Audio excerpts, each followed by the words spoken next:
जय देवा जय देवा जय देवा जय देवा जय शिव मार्तंडा.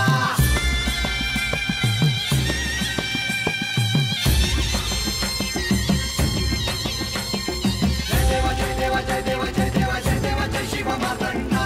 हरिवर्धन मल्हारी तुझी प्रचंडा. अगर तुम नगारा सोन्याची जेजुरी देव गेले जेजुरा निळा घोडा.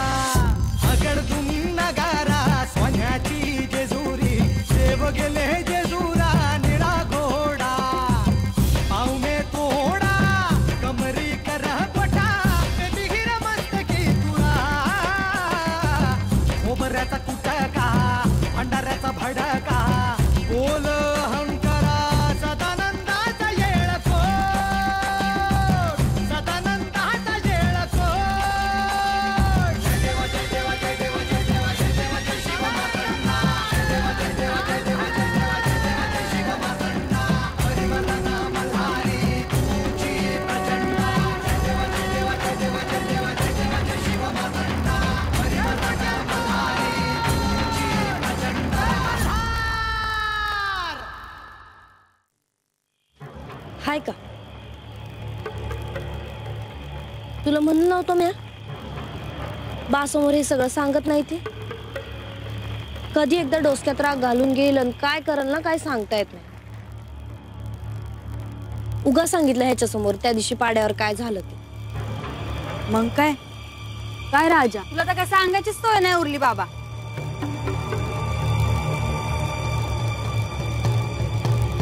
हे म्हणजे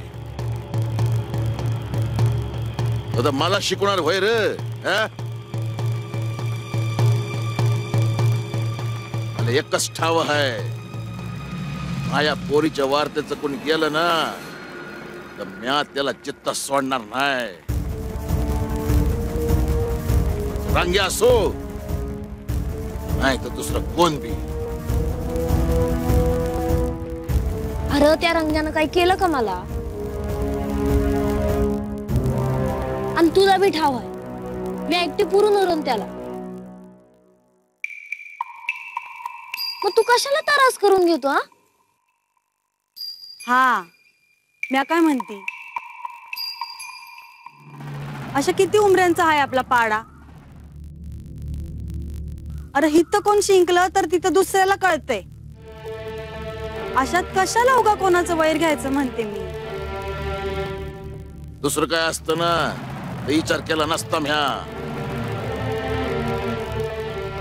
बानूच्या बाबतीत नाही म्हणजे नाही. उगा मला समजावू नका म्या त्याचा विचार नाही करणार. बा मग म्या बी तुला एकच सांगते तू मायासाठी पाड्यावरच्या कोणाशी बी भांडलास तर म्या तुझ्याशी कधी बी बोलणार नाही.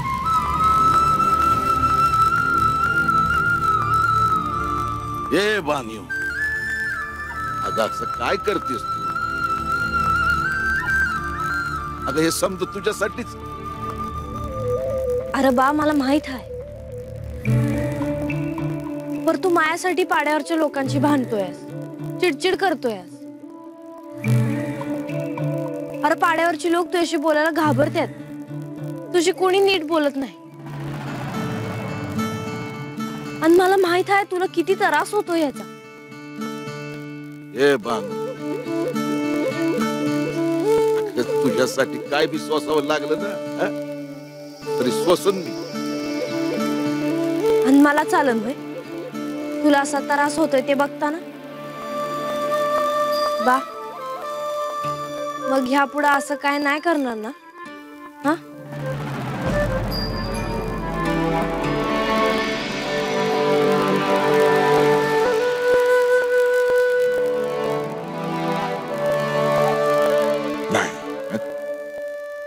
नाही करणार मी.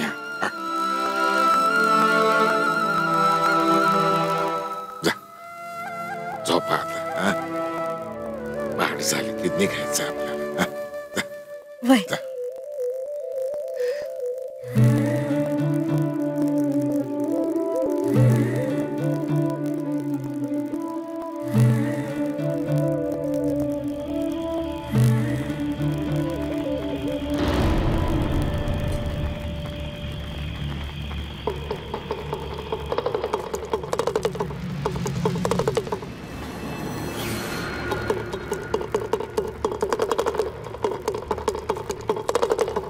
कोण आहे सी?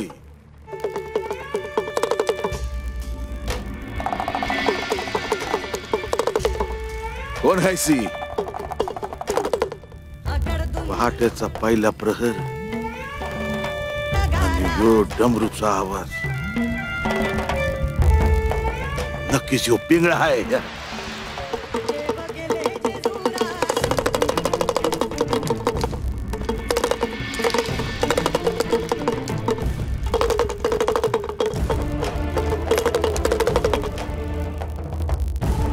पिंगळा? वय वय, पिंगळाच. पिंगळा आला तुझ्या दारी, मुखी घेऊन शकुनाची बोली. अरे बोल माझं डमरू आण, त्यो झाडावरचा पिंगळा. या पिंगळ्याला सांग तुझं शकून. ए बाबा, अरे बरं झालं भेटलास ते. अरे बस की, तर दम खा की. अरे बोल बाबा अजामळा, तू राहता चंदनपुरा. तू गडी लई दमाचा, पर मनानं कशाला तरी धास्तावलेला. अरे विचार तुझे 5 प्रश्न, माझ्या मुखातून पिंगळा सांगेल तुझं भविष्य. अरे बोल, विचार. अरे काय चिंता आहे तुला? अरे बाबा, काय सांगू नि कसं सांगू? मला कसली बी चिंता नाही, पण एक घोर मनाला लागून राहिला. अरे आम्हा पिंगळ्या लोकांनी हीच तर देण आहे देवाची. अरे हीच तर सेवा आहे लोकांची. अरे लवकर विचार, कारण एकदा का सूर्योदय आला ना की आम्हासनी नाही भविष्य सांगता येणार बाबा. हा ए बाबा, माझी पोर आहे ना बानू, आता पतून स्वतःच मन असं कामात गुंतून ठेवायची. हो, आता ती पूजेमध्ये स्वतःच मन गुंतवायला लागले.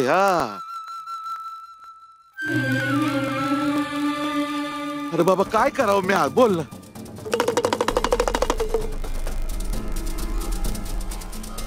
अरे उलट ह्यानेच तर तिचा भाग्योदय होणार.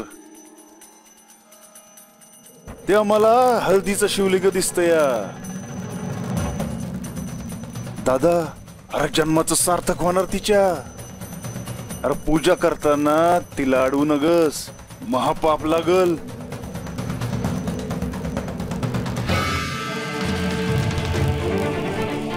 होय होय. हा, ते एक महाराज येतात घरी. हा, ते काय ते व्रत करायला सांगतात, त्याचं ऐकावं का? अरे देव माणूस आहे त्यो, तुम्ही पाय पड त्याच्या, पुण्य लागल. आणि त्या महाराजासनी आवरायचं आम्हाला बी कठीण आहे बाबा. होय का? म्हणजे मोठं महाराज दिसतात ते. ये बाबा, ते माया पोरीचं लगीन कधी होणार, कुठं होणार, कोणाशी होणार? अरे अरे अरे अरे बाबा, अरे तुला 5 प्रश्न विचारायला सांगितलं तर तू एकाच प्रश्नात किती विचारतोस?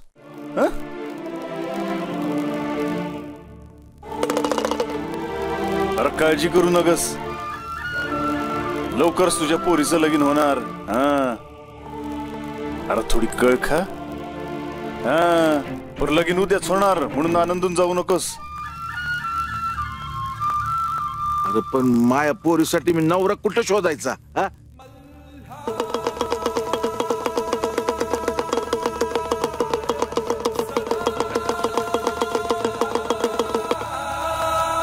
अरे तुझ्या पोरीचं लगीन म्हणजे फार मोठा योग असणार आहे बाबा.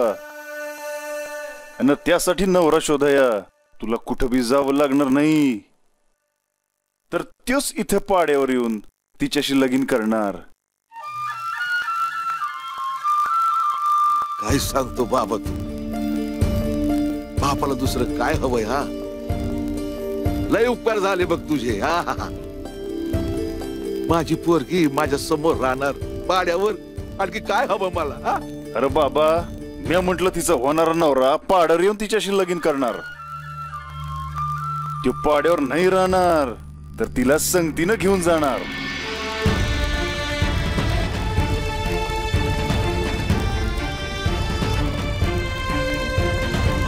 चालेल ना, चालेल. पण त्याच्या संगती सुखानं नांदील ना हा? अरे दुसरं काय हवंय हा? अरे बापाचं मन आहे हा, बापाला वाटतं की ती सुखानं नांदावी हा, चांगलं सासर मिळावं, पोरं बाळ व्हावीत, सवत नसावी हा. हेच वाटत. चालायचं चालायचं चालेल. पिंगळा बोले ऐक नीट, पोरगी तुझी नांदल सुखानं. अरे काळजी करू नगस तिची, तिच्या परीस तू भी पूजा करायला लाग देवाची.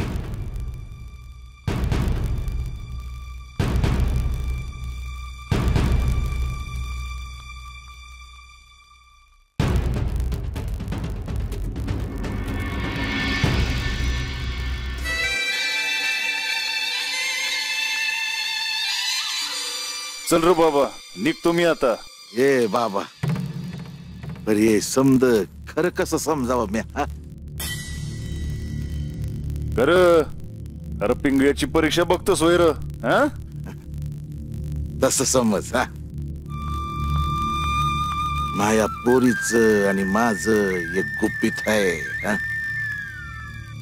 सांगशील? सांगत्यो ऐक, ही पोरगी तुझी स्वतःची पोरगी नाही, ही चंदनपूरच्या जंगलात तुला सापडली आहे.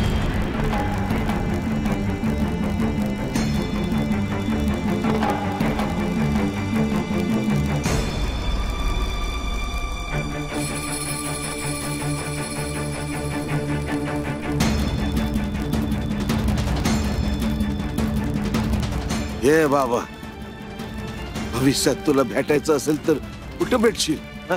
अरे मला कशाला भेटतोस, तुझ्या पोरीचं तर देव ऐकतो, तिला सांग.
काय सांगणार आहेस ते ऐकण्यासाठी मी तुझी वाट पाहतो.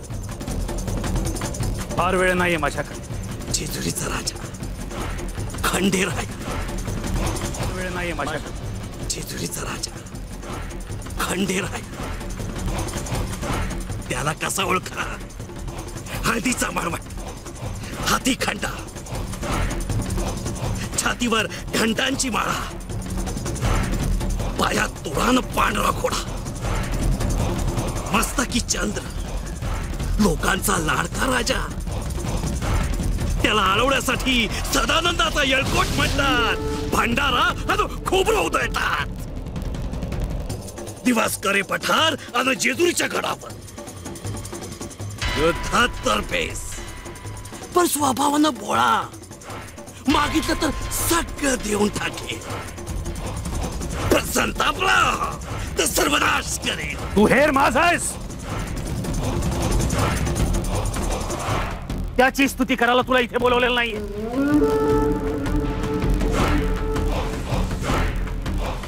खंडेरायाचं लग्न नेवाशातल्या म्हाळसा नावाच्या मुलीशी ठरलंय. एकुलती एक मुलगी. तिचा बाप मोठा व्यापारी आहे. कोणती माणसं उपयोगी आहे? चंदनपूर जवळच्या धनगर पाड्यात बानू नावाची एक मुलगी आहे. तिचा जेजूरशी काहीतरी संबंध आहे. त्याच धनगर पाड्यात रंगा नावाचा एक पोरगा आहे. तो आपल्या कामाचा. आणखी जेजुरी आणि पंचक्रोशीत सर्व लोक सुखी आहेत.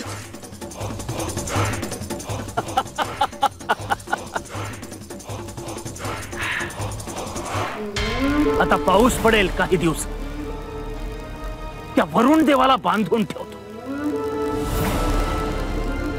बघूयात लोक कशी सुखी राहत आहेत.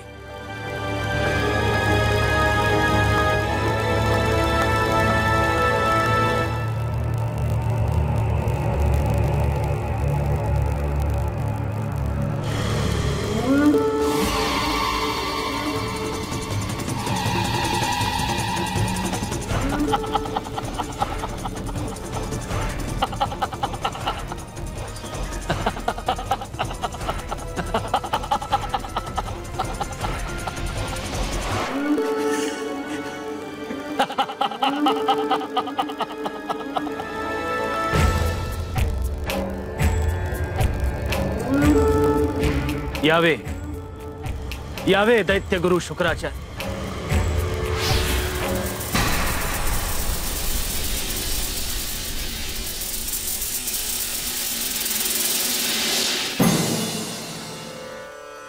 विपन्न अवस्थेत असलेल्या कुंभकाकडून स्वागत.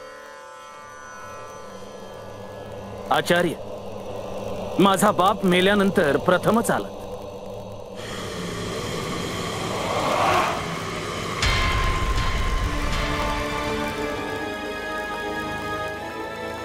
हो, तुझे सांत्वन करण्यापेक्षा तुला 4 उपयोगी गोष्टी सांगाव्या असं वाटलं मला. काय करू नको म्हणून सांगणार आहात? खंडेरायांनी मल्लासुराचा वध केला.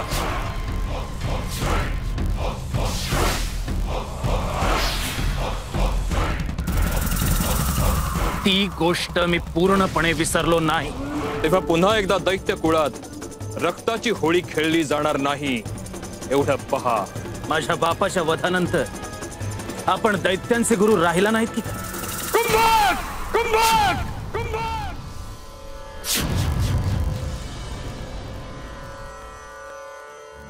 ज्या तत्वावर मी जिवंत आहे त्या तत्वाची चेष्टा करू नकोस कुंभक. आपली मर्यादा सांभाळ. क्षमा सर.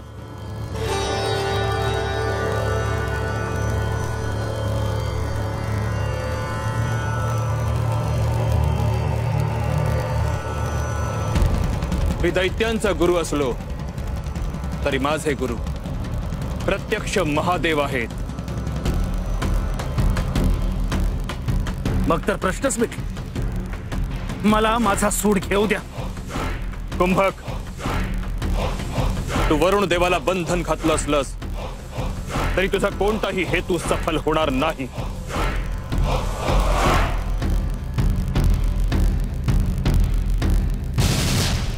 आचार्य, मी काय काय करतो ते आपण पहा.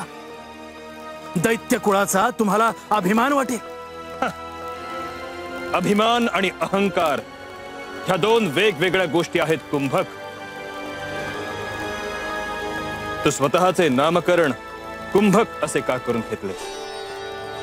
तू निकुंभ होतास आणि निकुंभच राहणार. आचार्य, माझी लढाई मी एकट्यानेच लढे.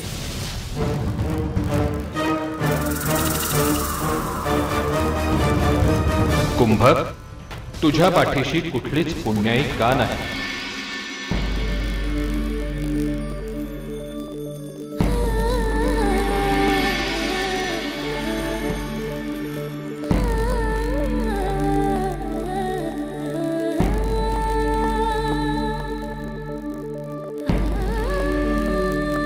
हळदीचे हे शिवलिंग जोपर्यंत आपल्या मूळ स्वरूपात राहील तोपर्यंत आपले श्री खंडेरायांशी असलेले अर्धांगिनीचे नाते अबाधित राहील.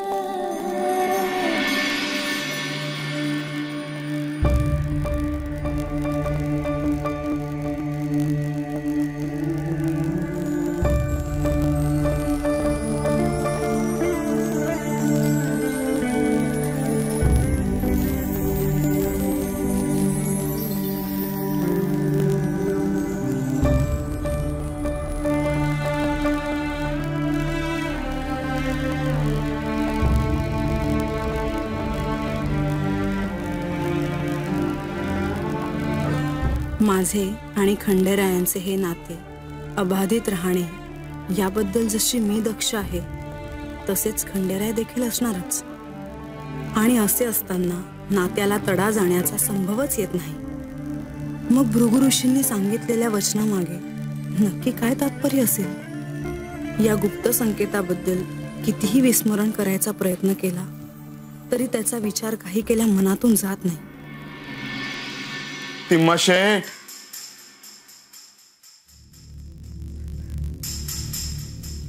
तिम्माशेठ,